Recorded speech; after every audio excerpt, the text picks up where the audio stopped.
Muchas bendiciones para todos. Gracias por estar nuevamente con nosotros. Un domingo más para meditar en la palabra del Señor. Gracias por seguir siempre nuestras transmisiones y siempre les motivamos para que sigan escuchando, sigan siempre en nuestras redes, pendientes de los mensajes dominicales y que puedan compartir también este mensaje con otros para que, así como ustedes son bendecidos, otros también lo puedan ser. Hoy vamos a meditar en el tema Un encuentro con Dios. La vida de Jacob nos da muchas enseñanzas a nosotros y Génesis 32:20 dice en su última parte que Jacob vio a Dios cara a cara y fue librada su alma. Pero miramos nosotros entonces que para llegar a ese punto de poder ver a Dios cara a cara, de poder haber recibido esa bendición, antes de tener ese encuentro con Dios, personal, porque pues sabemos que la historia nos dice que luchó con el ángel, que luchó con el varón de Dios, que luchó con Dios. Y miramos nosotros que antes de eso y de recibir la bendición en ese lugar llamado Peniel, fue bastante dramática la vida de Jacob. De hecho, nosotros miramos que fue una vida llena de muchas lecciones. Su vida desde muy pequeña fue marcada algunos podemos ver a leer Génesis que el error que cometieron sus padres afectó mucho la vida de Jacob en sus primeros años y en su formación como joven. De hecho, hubo preferencias entre ellos y Génesis 25-28 nos dice a nosotros que Isaac, su padre, amaba a su hijo mayor, más a su hijo mayor Esaú, pero su madre, ¿verdad? Rebeca, amaba más a Jacob, su hijo menor. Estos dos hermanos eran gemelos, eran mellizos. Y algo curioso que la Biblia nos dice a nosotros y nos revela es que aún cuando estaban en el vientre de Rebeca, estos dos peleaban ahí en el vientre de su madre. Y al nacer, Jacob tomó el calcañal, el talón de Esaú, y así salió del vientre de su madre, tomado del talón de su hermano.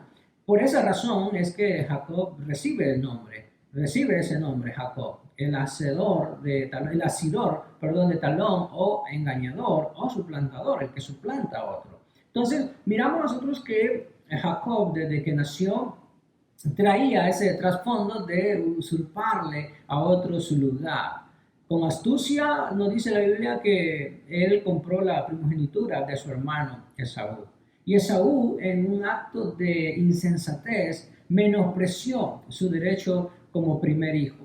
De hecho, miramos que Génesis 25:34 dice claramente que así menospreció Esaú la primogenitura con un plato de lentejas. Entonces miramos nosotros que la astucia de Jacob hizo que su hermano le entregara entonces ese derecho como primer hijo. La primogenitura le daba a Esaú el derecho a una doble porción de la herencia y Esaú menospreció esa doble porción de la herencia y le daba también ese derecho a ser cabeza y sacerdote en la familia, de ser bendición de su casa, pero él menospreció, como dice entonces 25:34 de Génesis, así menospreció Esaú ese derecho, la primogenitura. Entonces, por esa razón y por esas acciones que miramos nosotros, que Jacob tenía, vemos cómo su vida estaba marcada. Entonces, si pudiéramos analizar y decir, bueno, prácticamente no tenía un buen futuro porque estaba suplantando, estaba usurpando de forma engañosa. Nosotros miramos que, claro está, Saúl perdió esos derechos y incluso la Biblia nos dice a nosotros que Esaú, al menospreciar esa primogenitura a través, como repito, de la astucia de su hermano Jacob, entonces miramos a Esaú como un hombre profano, ¿verdad? Alguien que no es sagrado y que no sirve para fines sagrados. Y esa acción entonces es descrita. De hecho, Hebreos 12:16 nos da a nosotros esa descripción. Dice, no sea que haya algún fornicario o profano como Esaú. Mire usted cómo la Biblia agrega a Esaú en el grupo de aquellos que rechazan la gracia de Dios. Así dice el título de ese capítulo 12 de Hebreos, los que rechazan la gracia de Dios. Y Esaú entonces perdió y rechazó esa gracia, se convirtió en un hombre profano, ¿verdad? Por un plato de comida, y nosotros miramos entonces que esa astucia de su hermano llegó o digamos así, orilló a su hermano a caer en ese error. Entonces, nosotros vemos que en ese momento, esa parte de la historia, como él le roba, ¿verdad? Entonces ya él prácticamente está suplantando, ya está tomando el lugar de primer hijo para obtener el derecho a herencia, ¿verdad? Y también entonces ser cabeza sobre su casa, ser sacerdote de su familia. Pero también miramos nosotros que con la ayuda de su madre, miramos nosotros cómo arrebató la bendición de Esaú. Ya le había tomado la primogenitura, su derecho, pero ahora vemos nosotros que con la ayuda de su madre, que ya vimos nosotros claramente cómo Génesis nos dice a nosotros en el 25-28, que ella amaba más a Jacob. Entonces, al tener preferencia por su hijo Jacob, ella es la que le da la idea de tomar, de robarle prácticamente la bendición a su hermano Esaú que iba a recibir de su padre Isaac. Y usurpa, entonces él usurpa con engaño el lugar de su hermano, muchos conocen la historia, y esto entonces lo que se trae como resultado es un enojo muy grande de su hermano Esaú. Y al enojarse entonces su madre, al ver que su hijo Jacob, a quien ama más, corre peligro, entonces lo envía a donde su tío Labán. Y Jacob tuvo que huir, ¿verdad?, de su hermano Esaú a tierra de su tío Labán. ¿Cómo entonces llega a Jacob a convertirse en lo que hoy nosotros conocemos como el patriarca, ¿verdad?, del pueblo escogido? Porque es los patriarcas del pueblo hebreo: Abraham, Isaac y Jacob. Entonces, ¿cómo se convierte en el tercer patriarca Jacob? Si estamos viendo que su infancia, ¿verdad?, su juventud está llena de todos estos conflictos familiares, de todos estos problemas de engaño, de usurpación, entonces de astucia. ¿Cómo llega? ¿Cómo se convierte en un patriarca? Bueno, creo que como cada uno de nosotros que hemos conocido la palabra del Señor, que hemos tenido un encuentro con el Señor, necesitaba entonces Jacob una completa renovación espiritual en su vida. Él necesitó un encuentro con Dios. Por eso el mensaje de hoy, un encuentro con Dios. Para poder llegar a ser un patriarca, para poder llegar a ser lo que hoy conocemos como Jacob, un hombre diferente al que vemos en su infancia, en su juventud. Miramos que él tuvo un encuentro con Dios, y ese encuentro entonces es el que le da a él una nueva vida, ¿verdad? Un nuevo futuro.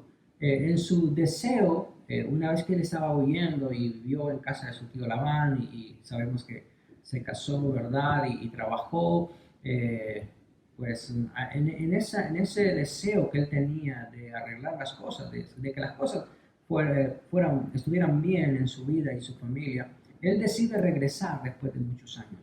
Ya, claro, con su familia, ¿verdad? Sabemos que con sus dos esposas y de sus hijos. Y él decide regresar a su casa, enfrentar a su hermano Esaú, ¿verdad?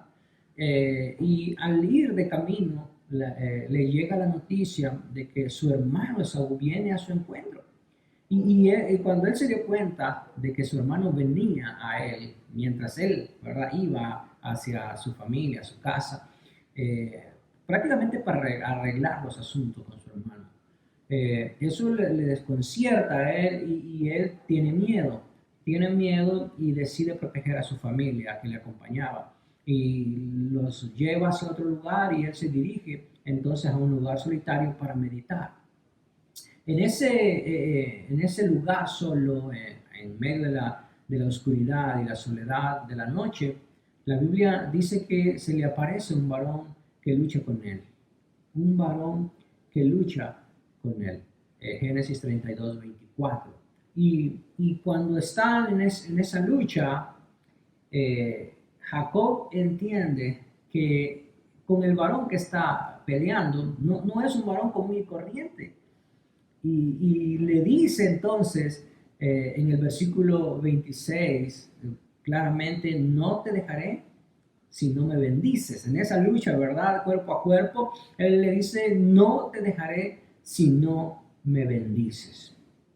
Ante esa decisión de Jacob, el varón le pregunta en el versículo 27 y 28, siempre el capítulo 32, eh, que, que realmente le pregunta el nombre y Jacob le responde, le da su nombre y el varón le dice, no se dirá más tu nombre Jacob, sino Israel.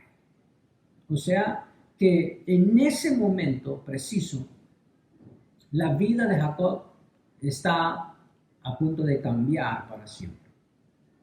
Lo que había marcado su vida ya no sería importante.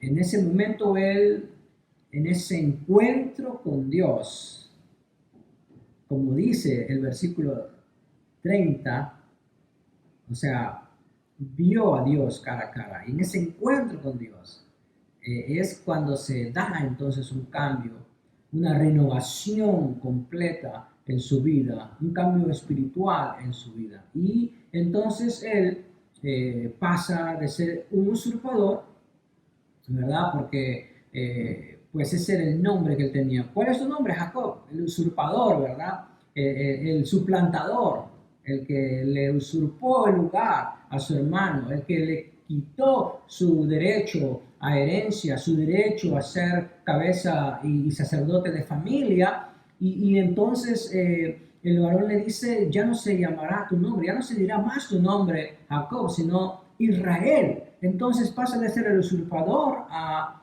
Israel, el peleador de Dios, el que lucha con Dios. Dios entonces en ese momento nos dice a nosotros, viendo la palabra, que Él cuando ve a alguien no ve lo que era. O sea, Dios no está viendo ya lo que es, sino lo que puede llegar a ser en sus manos. Es un antes y un después en la vida de Jacob. Y es lo que sucede con nosotros también. En nuestra vida Dios nos ve y no estamos nosotros ante los ojos de Dios como lo que fuimos, lo que éramos. No, Él nos toma y entonces ve lo que puede llegar a ser, lo que podemos llegar a ser nosotros en sus manos. Y quiero que usted entienda, no importa cuál sea su situación en este momento, porque imagínense la vida de Jacob en medio de todos esos conflictos familiares, pero aún así se convierte en un patriarca, en un hombre de bendición, en Israel, el padre de las 12 tribus de Israel. Y nosotros miramos entonces que en ese momento, en ese encuentro con Dios, todo cambia.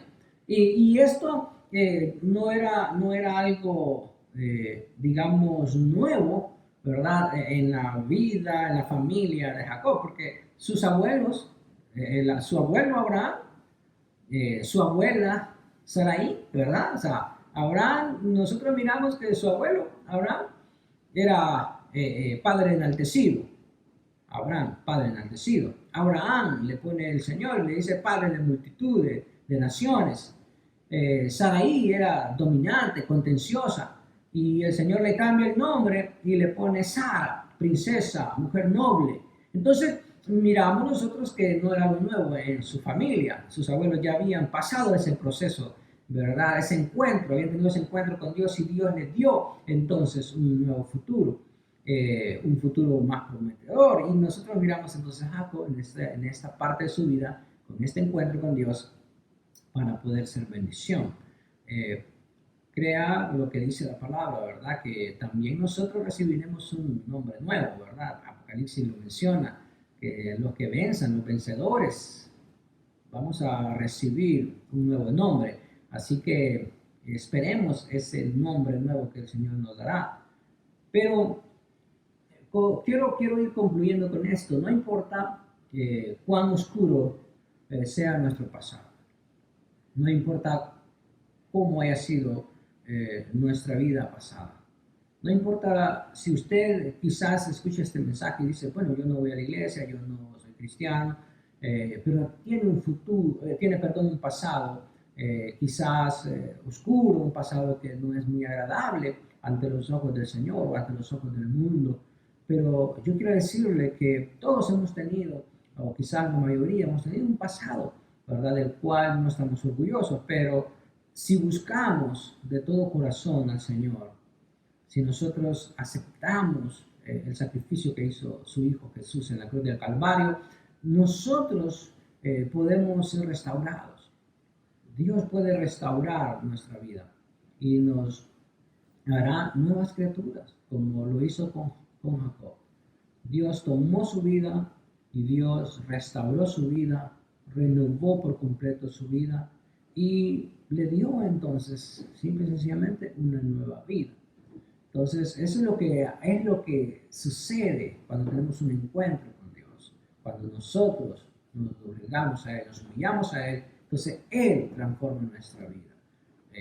No olvide lo que dice 2 Corintios 5:17. De modo que si alguno está en Cristo, nueva criatura es. Las cosas viejas pasaron y aquí todas son hechas nuevas. El Señor quiere hacer nuevas todas las cosas, pero para que nuestra vida cambie, para que nuestra vida sea renovada, para que nosotros podamos dejar atrás nuestro pasado oscuro, el pasado del cual no nos sentimos orgullosos, necesitamos entonces venir a Cristo y Él hará todas las cosas nuevas. Él hará cosas nuevas en usted y en mí. Oremos. Señor, te bendecimos, te alabamos, te glorificamos en este día. Gracias por tu palabra, Señor, por este precioso tiempo de reflexionar en tus palabras y te damos gracias siempre porque sabemos que tú nos bendices, Señor, nos edificas a través de la Escritura. Hoy solamente quiero decirte, Señor, que seas tú con nosotros, con cada uno de aquellos que han escuchado este mensaje. Bendícele grandemente, Señor, añade bendiciones en sus vidas y que podamos seguir creyendo tus palabras, Señor. Es necesario tener un encuentro contigo. Ese encuentro personal traerá un cambio, una renovación en nosotros. Todas las cosas viejas pasarán y, oh Dios, cosas nuevas harás en nosotros. Mi Cristo, si hay alguien que aún no te ha recibido como Señor y Salvador, toca sus vidas, toca sus corazones. Dales la oportunidad de conocerte, la oportunidad, Señor, de ser y de recibir, oh Dios, la salvación a través de tu sacrificio en la cruz del Calvario. Padre, Hijo y Espíritu Santo, gracias en el nombre de Jesús. Amén. Sigan disfrutando de su tiempo, de este domingo glorioso que el Señor nos regala. Sigan disfrutando en familia y sigamos creyendo a la palabra del Señor. No olvide que para transformar nuestra vida, para cambiar nuestra vida, necesitamos tener un encuentro personal con Dios. Bendiciones.